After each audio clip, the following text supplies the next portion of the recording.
Deep within the chaparral scrublands of Northern California, the mountain woman sits upon the shores of Clear Lake.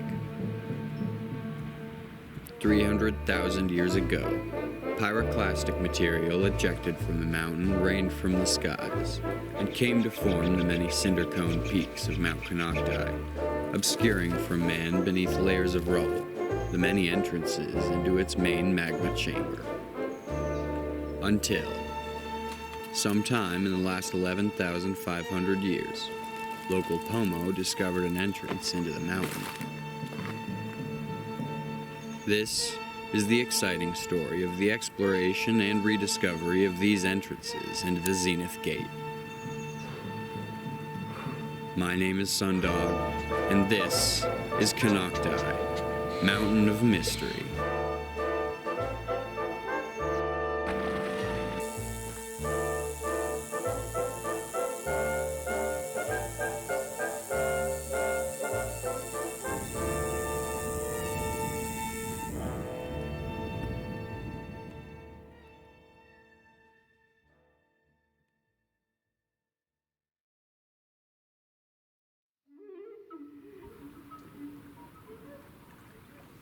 Konocti is an active volcano. Clear Lake, which lies at the foot of the mountain, is the oldest lake on the North American continent. The Pomo, who have lived here continuously for about 13,000 years before present, held that Konocti was a gateway between higher and lower worlds, a meeting place of supernal deities as well as malevolent ones. There are many myths and legends surrounding Konocti, and it is the through lines between these stories which originally piqued my interest. One legend tells of a race of little people which inhabited the mountain during cold times. Thomas Brown is the second eldest member of the Alem tribe, and one of the last to remember a dying tradition. We have seen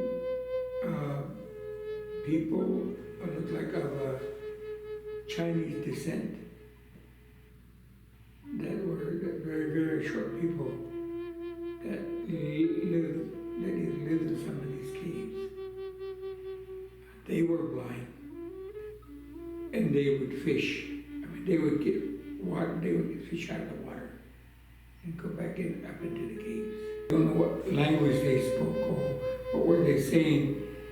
We just always had to sing songs to make them go back into the cave. Beginning in the early 1970s, Bob Zalewski, motivated by these oral traditions as well as the geological anomalies surrounding Mount Konocti, began his journey in the hopes of discovering a geological wonder. Zalewski's legacy lives on in the footage documenting his exploration of Mount Konocti. This is a most sacred mountain. Legends tell of a cave at Horseshoe Bend that starts at the cliff on the shore and goes into the mountain. Indians walked into the cave and held religious ceremonies. Legend also says they buried their dead in this cave. When the water rose in the lake, they would paddle their reed boats up a short distance and caught blind fish. Another legend tells of the little people that lived inside the mountain during the cold times. Another tells that the Indians could notch sticks and throw them down a hole in the top of the mountain. They would find them floating in Horseshoe Bend. Now this is what I believe the inside of the mountain looks like, Mount Konocti. Better known as the Zenith Gate. This was the upper world. It's a very sacred mountain to the Indians. Now, I believe what we're going to find once we get down in is this room here, which I think may be, very well be, the largest room in the world. I expect about 2,000 feet from this side to this side, somewhere around 2,400 to 2,600 feet deep to the bottom of the lake. This is the lake, I believe, is in there about 90 feet deep, which exits through this underground stream over into Horseshoe Bend. And just before we were told to get off the mountain, we did find this vent at this point. We did not get a chance to measure it. We didn't get a chance to photograph it, but we did find the vent itself. And so it is that Konocti has remained a mystery, a whisper known only to the old-timers and the elders. Before leaving, Thomas Brown issued me a warning. There are times it's bad to go up there, and it's times that it's good to go up there. And you have to experience that on your own to find out what that is most of the time. Once you try to open up that mountain, you don't know what you're gonna, it may not be good.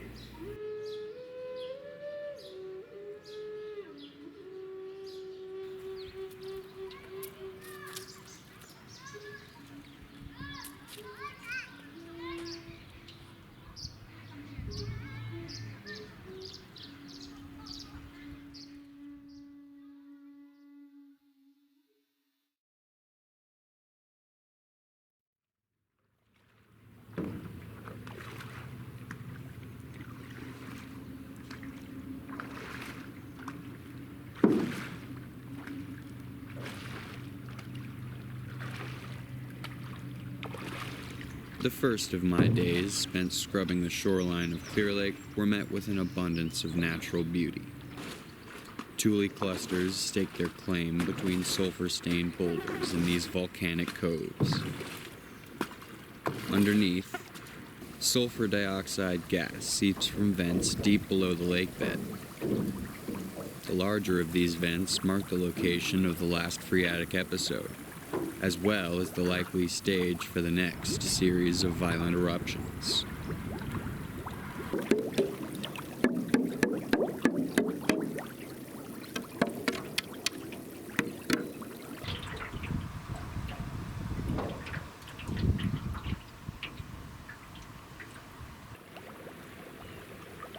Fresh mineral springs flow from the mountain into the lake. This water is both naturally heated and carbonated. In the 1800s, this water was regarded for its healing properties, attracting athletes as well as cinema stars seeking rejuvenation from the many volcanic bathhouses along the shoreline. Today, these concrete foundations and catwalks are all that exist of a once great bathing industry.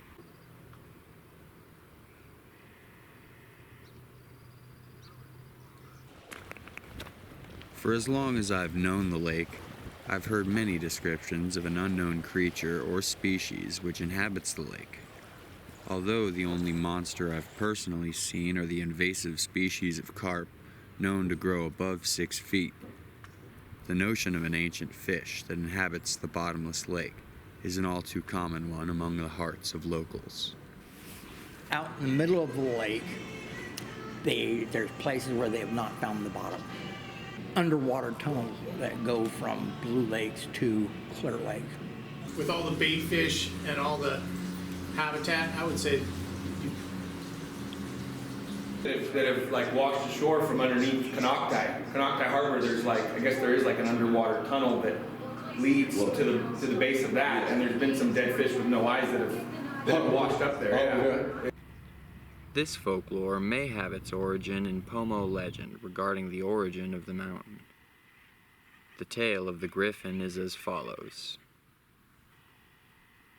There was once a great and powerful tribe living near Konocti.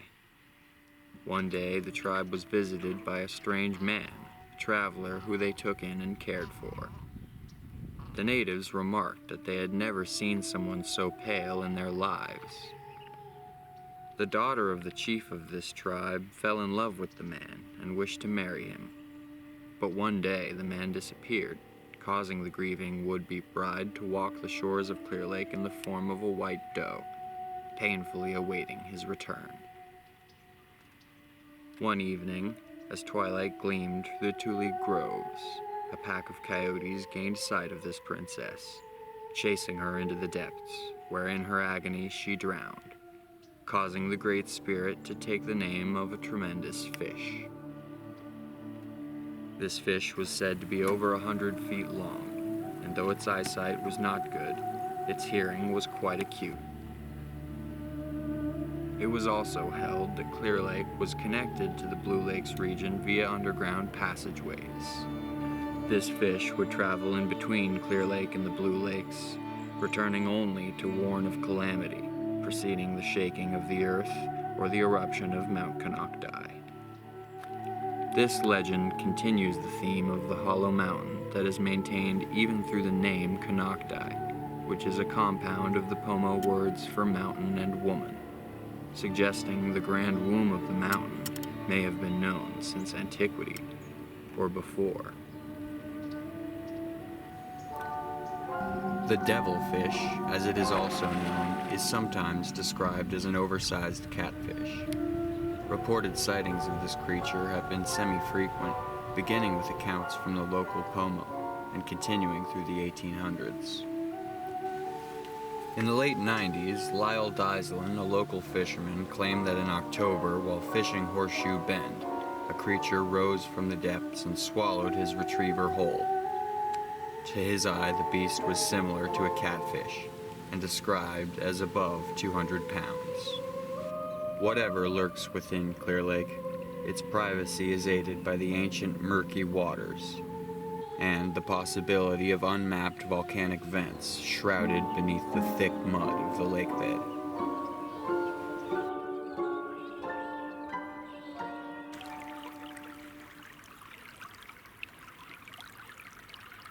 The oral tradition of indigenous groups is often disregarded as mere fairy tale and cast away or ignored wholesale. However, it is of note that the people that inhabited this area would have necessitatively had a deep connection to the world around them. This is not to say that their descriptions should be taken as fact, but rather that their framework may encode certain truths or subtleties that, if examined critically, may reveal the key to understanding what has been lost to time. John Parker has a PhD in archaeology from UCLA and a master's in anthropology from UC Davis.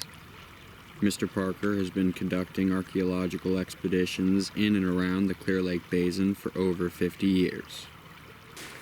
The Pomo cosmology talks about different worlds that you can live in. There's this one here that we're all in. There's one below, there's one above, and there's a world inside the rocks that certain beings live in and humans can gain access to. And I always wonder, how do you come up with a cosmology that actually says you can go into a rock? And we know that this belief exists. There's rock outcrops around the area that have cracks, and in places where there's a significant outcrop like that with a crack that attracts your attention from afar, you'll find rock art, grooves and cut petroglyphs and different things at that location, indicating that it probably was one of these entrances into, the rock world or whatever. And I'm thinking, well, how do you get that whole idea unless there's a situation where there was a place where you could just walk into a giant rock and be inside of it? Luckily here, because of the geothermal development, we've got climate stations all around the lake that determine, what the annual precipitation is and temperature gradients over the course of the year. And it turns out that Clear Lake actually makes its own climate. No matter how hard nor for how long it rains, no streams can be found running off of Mount Konocti. Neither do any wells exist on the mountain. All attempts to drill have been entirely fruitless, as the mountain's thirst appears to know no limits. This is one of many geological oddities surrounding the mountain. Accounts of sinkholes, washes, and caverns are not infrequent, among locals. You look up on the side of the mountain, there's a big rift of rock. Just there, all of a sudden, it busted loose and shot water down to the lake. Water just not trickled or anything. It came out like it had a lot of head pressure. It was like a day or so, and then it just stopped. These reports are lent credence by the geophysical research conducted by USGS via longitudinal magnetometer. The abstract is as follows. Results of geophysical studies in the Clear Lake region of California have revealed a prominent, nearly circular negative gravity anomaly with an aerial extent of approximately 250 square miles, and, in addition, a number of smaller positive and negative anomalies. The major negative anomaly is closely associated with the Clear Lake volcanic field, and with an area characterized by hot springs and geothermal fields. However, the anomaly cannot be explained by mapped surface geologic features. The primary cause of the major negative anomaly is believed to be a hot, intrusive mass, possibly a magma chamber, that may underlie Clear Lake volcanic field and vicinity. This mass may serve as a heat source for the geothermal phenomena in the area. Konocti does have evidence of collapsing where there were interior voids that collapsed in, like the Black Forest area. And there, if you look around the mountain, you can see 2 or 3 different places where those kind of collapses occurred. So it makes sense, that maybe there was some way to get into one of these voids at one time or another. The most likely entrance to this unmapped underworld would be one of several vents on top of the mountain. Locating these gateways would be made difficult by the sheer vastness of the mountain, as well as the thick underbrush and loose gravel fill which gives way underfoot. The game trails and small clearings twist and writhe in a confusing labyrinth which at times seems to readjust, as if to dissuade prospective adventurers away from the mountain's more secretive locations. And sometimes we would see that the cave would be either not there anymore, or whether it was blocked up, or whether not identified anymore. So a certain period of time, it would be identified as a cave again. So that was a mystery to us.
Zalewski and many others believe that hole is the entry to what could be one of the true wonders of the world, a huge cavern with an underground lake that may have blind fish, fish the Indians say they've caught near another cave on the shore of Clear Lake. What I think we're going to find is a lost city down in one of these big caverns down here that's an old people 10, 15, 20,000 years ago. That's what my dream is. I see it. Heavy door. We move anything, everything comes down on our heads.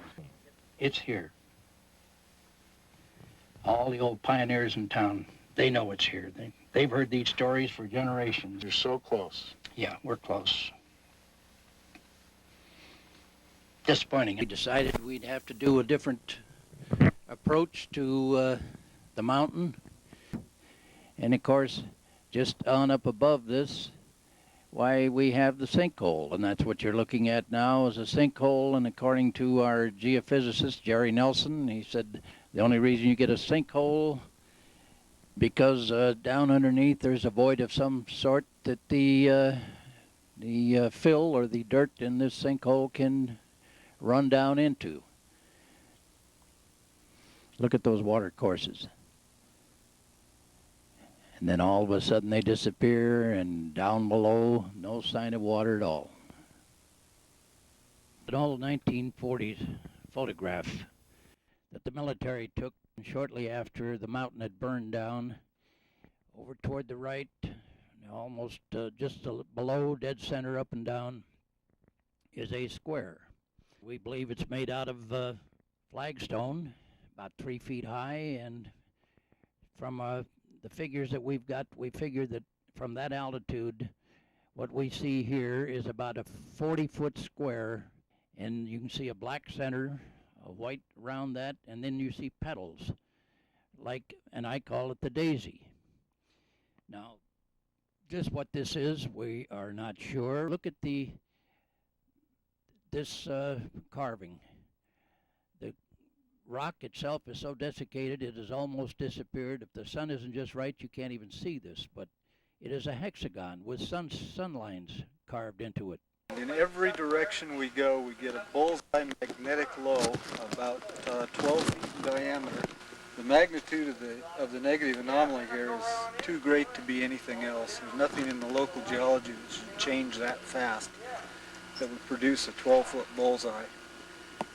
So I think this is virtually without a question the position at the surface above the drop.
Having found the main event completely inaccessible, I decided to further investigate the possibility of Zaleski's lost city. In the wake of his near 40-year search, a point found in Lower Lake seems to confirm notions of pre-Holocene human activity in the area. A 20,000-year-old point was found in 2006 at the Elam Indian Colony when the EPA was cleaning up the mine waste. Dating on this artifact was performed via obsidian hydration and suggests the Clear Lake Basin may have seen its first waves of inhabitation during or slightly antecedent to the last glacial maximum. Above this 21,000-year inhabitation layer are found both Clovis and Folsom points. These points are distinct in that they are bifacial and fluted, two features which require a technique known as overshot flaking. This pedigree of technology seems not to have evolved gradually within the westernmost states, or for that matter at all. Rather, it arrives as quickly and as mysteriously as it vanishes, around the time of the Younger Dryas.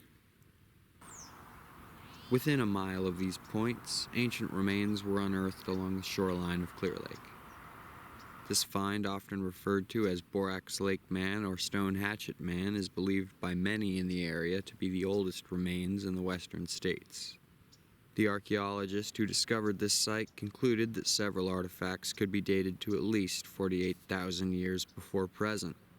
However, these assertions have been the subject of some controversy, with skeptics noting that human remains can only exist in California's acidic soil for about 3,000 years before returning to it. Yet, it's worth mention that the site was a burial, with the specimens sat upright. This is significant as the Pomo were known to cremate their dead. These remains were examined by both UCSF as well as Lower Lake Museum. Forensic analysis determined that Borax Lake Man died from a crude obsidian point lodged in his shoulder, and that he suffered from a condition known as surfer's ear, caused by prolonged contact with ice and water. How long exactly man has lived here is unknown. However, at least 21,000 years before present, the people who did would have lived through drastic geological and climatological changes, which perhaps coincidentally is what their accounts would suggest, having many descriptions of the very events their ancestors would have lived through, including the last glacial episode, as well as the most likely cause for its end. Proxies or markers of these changes are abundant here, as lakebed sediment records provide a surplus of pollen data, as well as ash deposits which mark periods of increased volcanism. These can be reliably dated due to their unperturbed stratigraphy. These suggest an association between the last eruption of Konocti and this epoch of extreme changes, as if whatever caused the glaciers to recede was the same to last anger the mountain. This conflagration of catastrophes also led to the extinction of California's numerous megafauna, as well as those hunter-gatherers who apparently chased them. For as long as man has known the Clear Lake Basin, it has remained a volatile and dynamic landscape. Today, the Clear Lake volcanic field is home to the largest geothermal fracking operation in the world. 18 separate facilities inject wastewater deep below the Earth's crust, harvesting the steam heat which turns turbines, powering much of Northern California. This has led to an increase of stacks or swarms of small earthquakes in the Cobb Geysers area. The full extent of changes created by these facilities, strung out over miles, tapping into the volcanic corpus which defines this region's geology, are yet unknown. However, the subsiding of Mount Konocti has accelerated since these operations began in the early 60s. Although commonly referred to as dormant, the geological reality draws into question the very meaning of this arbitrary label. USGS expresses their opinion on the matter on their website. it is difficult to strictly compare the eruptive history of the Clear Lake volcanics area to any other historically or presently active volcanic system within California. Clear Lake Field is unlike both the Sonoma volcanics to the south and the Cascades volcanoes to the north. The 2-million-year volcanic history of the Clear Lake Field is highly episodic, with long lulls in activity separated by shorter intervals of frequent eruptions. Because of long pauses in the volcanic activity near Clear Lake, it is currently uncertain what stage of volcanism the region might be undergoing. Intermittent seismic activity and the presence of heat at depth indicate that the system is still active, and eruptions are likely. The uniqueness of the mountain and the circumstances surrounding it qualify it in my regard as some natural wonder. What to many is a bland and unassuming scrubland is, under close inspection, home to a bounty of untapped wonder and amazement. A deep current runs here, which instigates within me a feeling of unease, as the mountain also appears to be a hub for accounts of high strangeness. Beyond native tales, settlers began reporting these bizarre sightings seemingly as early as they arrived. In an effort to understand or at least catalog these accounts, I met with a local resource who not only has been collecting these stories, but who has had personal experience with these liminal phenomena. It was a little couple, basically, I'd say, country folk kind of thing, you know what I mean? They got my number. And they said, can you come and talk to us? They're terrified. They said, we're really frightened. Area up in the mountains.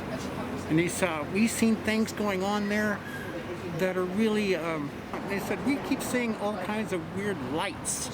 They drew it in their own little handwriting. And they saw this for almost a week, almost every night up in the hills. There had to have been about 15 to 20, all I can say is orbs, let's call them that. But I couldn't really tell the size of them. They were doing different things, and then I noticed they were dropping into the trees. And then I noticed that some of them were darting horizontally through the trees quickly. I'd almost act like they were alive. You know, when you see these insects darting around, it was almost like that. It was another scary experience. At night again, and I see the black triangle, I call it, or I called it an arrowhead at the time. And it followed me all the way on that road. I said, I'm gonna go under the lattice work, it'll be gone. When I came through, it was in the sky, and it had banked slightly. And I saw the lights on it, and the lights were not of this world. They were lime green, tangerine, and there was an aluminum colored light, metal. And I felt like a little ant. So, feeling helplessly, I just continued driving. And I said, I'm good, it's gone, right? I drove, like maybe within 1 minute, and I looked back up, it's right over the car. Lots and lots of silvery colored dull lights. It looked almost like a, I don't know, like a shimmering dress of things here. And it was lumbering off slowly. And they saw these beings from up from these ships. And this is one of the beings that they saw. Perhaps coincidentally, the areas in which these events seem to circulate contain the highest concentrations of a pure hard quartz known to the Pomo as moon tears. Quartz is a mineral used industrially because of its numerous remarkable qualities, one of which being the piezoelectric effect, wherein mechanical kinetic forces can create electromagnetic currents which, dependent on the quantity, quality, and magnitude of forces involved, could potentially create visible luminosities within ionized pockets or columns. These would not be spatially bound, but rather dependent on the fluctuations within the ionosphere and telluric currents, likely following existing fault lines as the path of least resistance. Though not all of these liminal encounters can be reduced to mediations of pressure and the interaction of ionospheric energies, it only serves to add yet another layer to an already confounding tome of mystery. This high potential condition may be the reason uninitiated Pomo would avoid prolonged exposure to the mountain's peculiar atmosphere, and why so many men are said to have gone mad searching these very slopes for what lies guarded by coyote. Having nearly avoided mountain madness myself, I concluded it's best that the wisdom of the Pomo should be appreciated. And so it is that until further notice, Konocti shall remain the Mountain of Mystery.